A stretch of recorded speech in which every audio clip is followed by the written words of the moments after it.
I'm very happy that you invited me to speak at this event. And you said that this generation is a generation that's going to rebuild Europe. I would go a step further. I think this generation can really remake the world.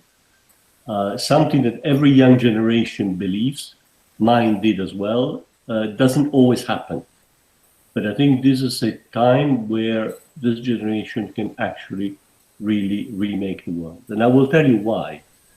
This generation has a unique opportunity to really change things. And I know that that is what every young generation says, and so did mine. And it doesn't always happen. But this time, I believe it's true. And in that particular respect, Europe is unique. Many people are concerned about climate change. Many people around the world are joining this global fight. But nowhere as in Europe, you have the very large majority of people of all ages in favor of fighting climate change behind this fight. In the most climate skeptic countries in Europe, you have 2/3 behind this fight. And that's as bad as it gets. Everywhere else, the percentage goes up to 90, 95%. And one of the reasons is your generation. The fact that many of you have taken to the streets with a very powerful message that the world needs to change and the people in power now have to change the world, because when it's your turn to be able to be in the control room, it will be too late. That was an extremely powerful message, and it has been the basis of a political consensus in Europe, which is not seen anywhere else. And we will need that consensus. Europe has a moral responsibility to start a change because we were the first industrialized continent. We were at the origin of the Industrial Revolution that was built on fossil fuels. And we started a process which has made us wealthy, prosperous, healthier, but now it's leading us towards disaster. And that moral responsibility also has to bring the leadership to show how we can make that change.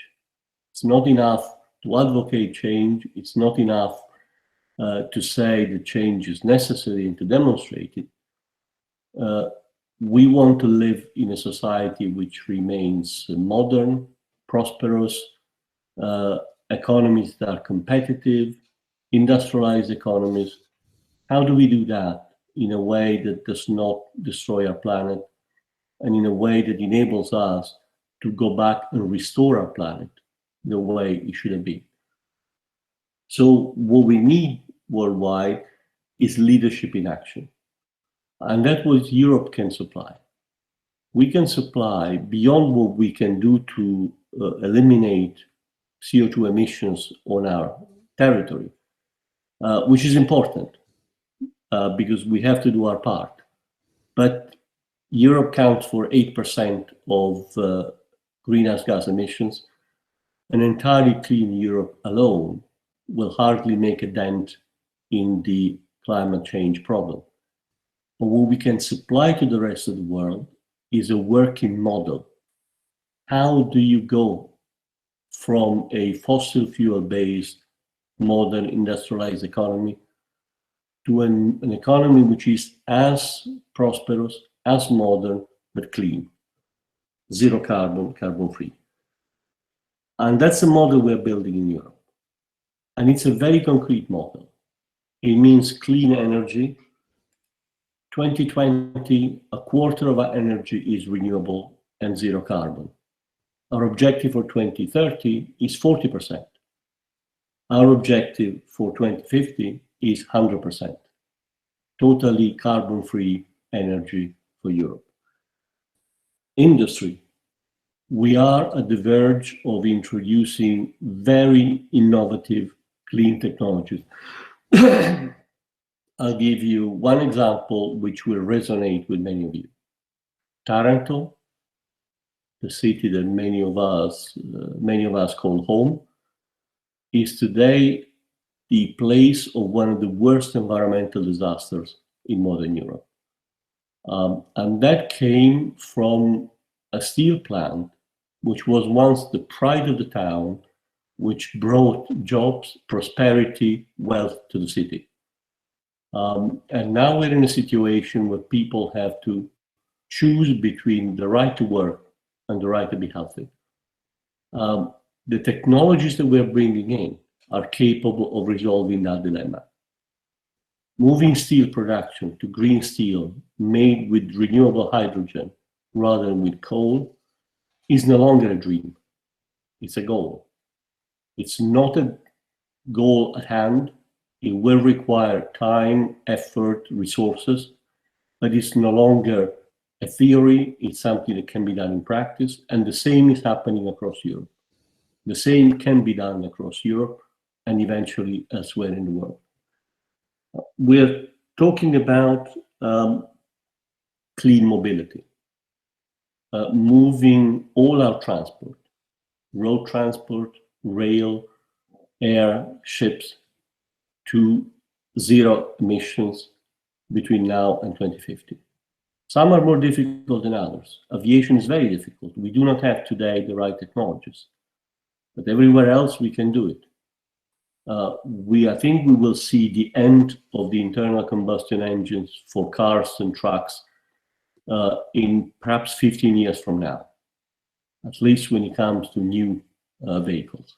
Then we will have to deal with the legacy of those that are circulating in the streets. But we have to follow our cities, look at the different model of mobility, more public transport, more interaction with the different modes of transport, walking, cycling, clean cars, and public transport. And we'll have to rethink the way our cities are built.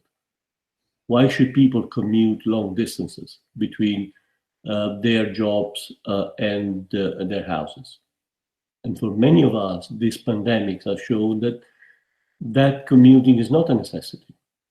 It can be done differently. And we have to rethink the use of our land.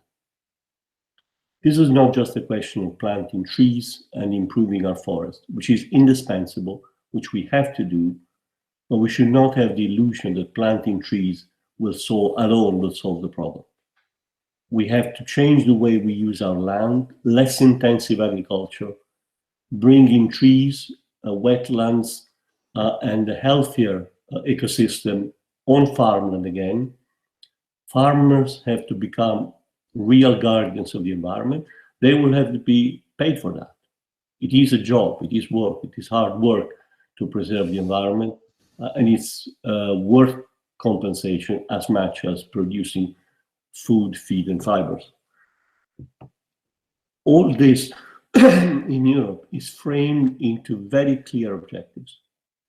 We have an objective for 2030, reduce our greenhouse gas emission by 55% as compared with 1990, which is the date we've chosen when our emissions were still rising and they peaked shortly afterwards. But by 2050, we want to be at zero. We want to have an entirely clean European economy and society. And this is not just a political goal that today has consensus and tomorrow can change. This has been enshrined in legislation. We will be adopting this month the climate law, which sets the objectives of 2050 and the intermediate objective for 2030 and 2040 as a legal obligation for all Europeans. So we are moving from a moral obligation, from moral leadership, to doing things in practice, writing these objectives in our law, making them very, very difficult to change for future government and future parliaments. And the rest of the world is beginning to follow us. In the less than a year, we have seen many countries adopting the same goal for 2050 of net zero greenhouse gas emissions. Japan, Korea, United States, Canada, Colombia, Chile, South Africa. Many more should come on board. But this is moving, and this is what the Secretary General of the United Nations, Antonio Guterres, called last December the beginning of a net zero coalition. Now, where do you fit in all this? You will see all this happening. 2050, you will be in the midst of your professional and personal life. Many of you will be in the control room. You will have your finger on the buttons.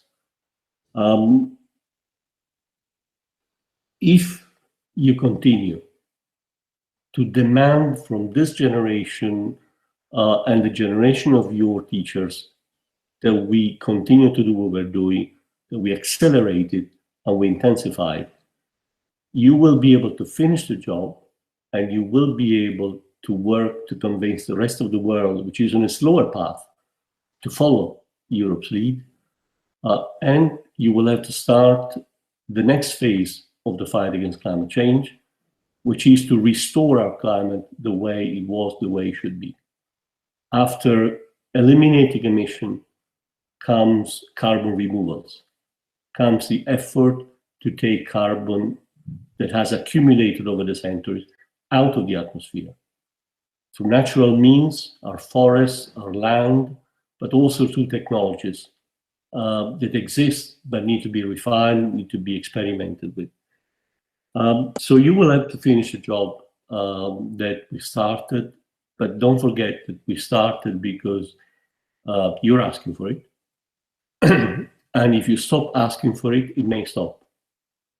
The pandemic has stopped the ability of people to demonstrate, to take to the streets, to show what they want and why. But there are other ways. This kind of events are part of that trend, and sooner rather than later, we'll be in the streets again. Let me just conclude by saying that when you put all these things together, you look at a bright future with clean mobility, hydrogen-powered cars, perhaps one day hydrogen-powered airplanes, certainly ships. All this can sound visionary, can sound a bit of a science fiction scenario if you compare with the reality we have today. Clean industry in Taranto today sounds a bit like an insult. The reality is that all this is at hand. All this is within our reach. We have the technologies, we have these resources, and we have the political will to do it. And your generation is an extremely important part of the will to continue. So thank you for that. Thank you for listening. And thank you for continuing to join us in the fight against climate change.